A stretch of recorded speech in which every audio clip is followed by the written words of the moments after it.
So, give thanks to the Lord for His good, His mercy endures forever. Overflowing gratitude. Pag sinabi natin yung word overflowing, para ka nagpapatulo mo ng tubig sa timba. Diba? Puno na siya, pero hindi ko pa pinapatuloy dito kasi gusto mo umaapaw. Pag sinabi po natin gratitude, it's not just simple thank you. Hindi lamang po siya simpleng pasasalamat, but this is a constant mindset of giving thanks. You say, be still and just believe. To know your word is all I Gratitude need. means a constant mindset of being thankful or being thankful. Kung bubuksan mo yung puso natin at kailangan ng kiss, kailangan ko yung puso natin lahat ay nagiging mapaw sa pasasalamat.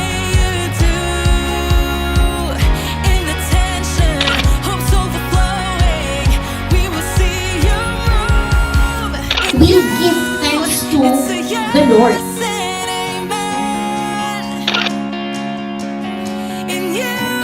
So we have this overflowing gratitude. The Lord, kung 2020 pag hindi ako nakapagpasalamat, sa 2026, ay naman ako. And every time I appreciate something, every time I see something, ang araw, ito yung po ba kayo lalabas, nakapagpasalamat ko kayo.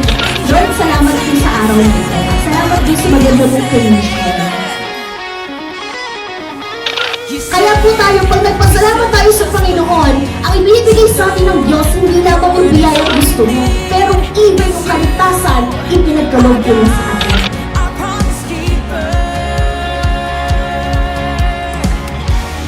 Mabuti ang Diyos. Ang kabutihan mo ng Diyos does not depend on your circumstances, does not depend reasons in life, does not depend on your time. Hindi porket biniblas ka ng Panginoon sa lamang siya mabuti. Hindi porket wala kang sweldo, hindi na mabuti ang Diyos. Kung may sakit ka, hindi na mabuti ang Diyos. No! God is good to you.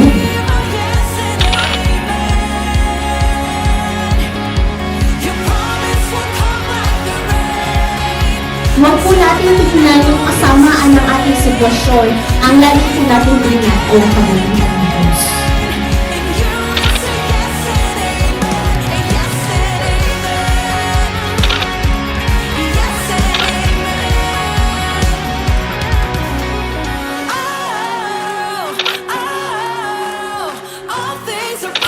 Hindi dahil mabuti ka, hindi dahil mabait ka, hindi dahil mayaman ka, kundi dahil mabuti ang Diyos.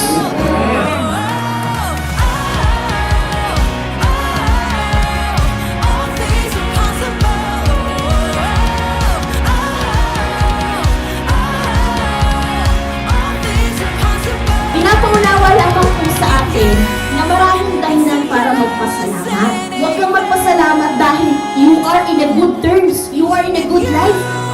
Dahil nakakakain ka itong beses isang araw, hindi yun yung rason lang para magpasalamat ka. Magpasalamat ka dahil mabuti ang Diyos. Tapos!